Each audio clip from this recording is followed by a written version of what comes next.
Eyewitness Newsmakers. Joining us now, the president of the United Teachers Los Angeles, A.J. Duffy.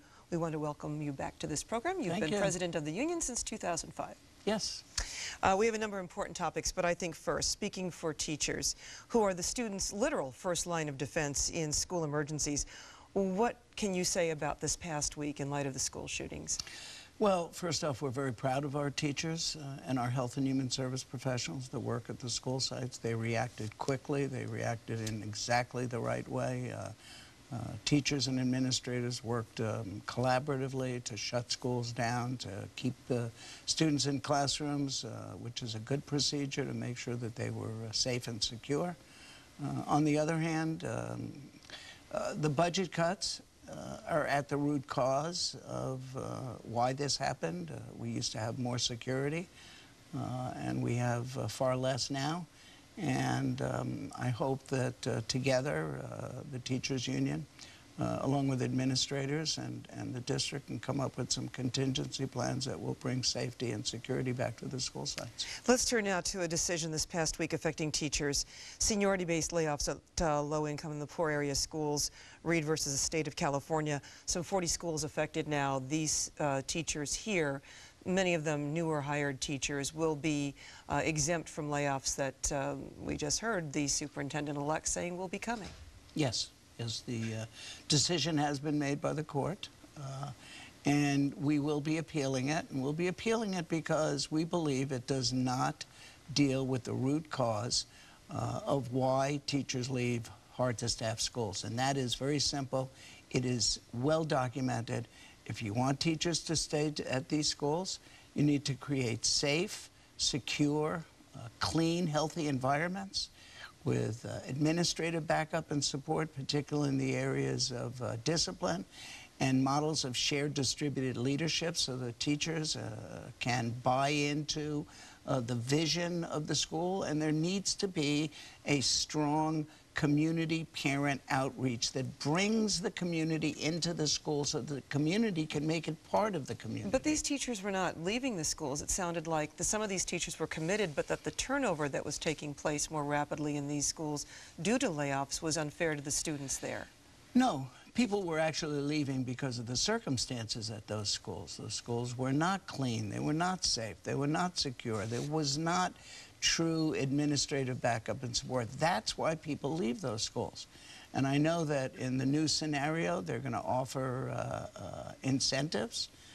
We had incentives in the 80s, and it worked temporarily. And then the money evaporated, and people started leaving. So it's important to point out, though, that UTLA plans to appeal this decision? Yes. Yes, because it does not touch the root cause of why teachers leave those hard-to-staff schools. And it's very interesting. There was some discussion, though, that there might have been some avoidance of this had UTLA stayed at the table in October to try to negotiate some kind of settlement on this. Well, there's some mystery surrounding that. So from our point of view, let me clear that up.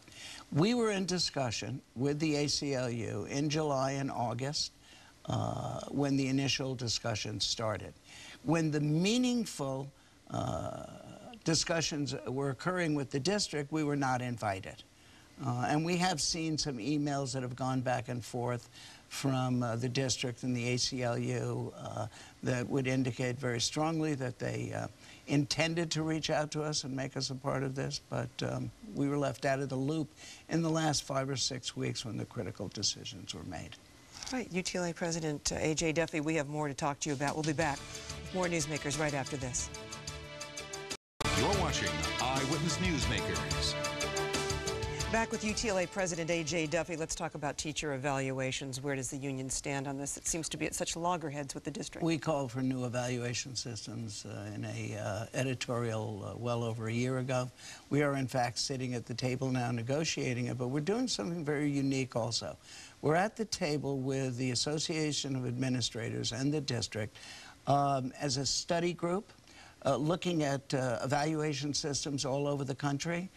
making recommendations. We're also looking at making a recommendation to the negotiation teams about creating a new peer assistance and review program, which will also lead to our ability to counsel out of the profession teachers who simply are not being effective, and administrators who are not being effective. So teachers recognizing that there are some teachers who are not performing correctly. We always did.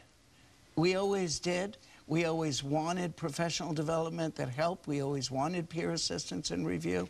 We just wanted to be a part of the process, and now we're pushing for these new evaluations. Test scores completely off the point of that, or could that be some part of the evaluation process? We're willing to talk about test scores, standardized test scores, anywhere, anytime, but we want to do it within the context of the data that's out there, and the data that's out there says that using test scores, standardized test scores, in any way, shape, or form is not an accurate gauge of whether a teacher is doing their job or whether a student is actually learning. In California, our standardized tests only test 15% of what a student learns in a given year. We need to bring you back, Mr. Duffy. We have run out of time. Thank you. My pleasure. All right, UTLA President A.J. Duffy, and that is our time for this edition of Eyewitness Newsmakers. For the latest news and information anytime, log on to abc7.com. I'm Adrienne Albert. Thanks for watching.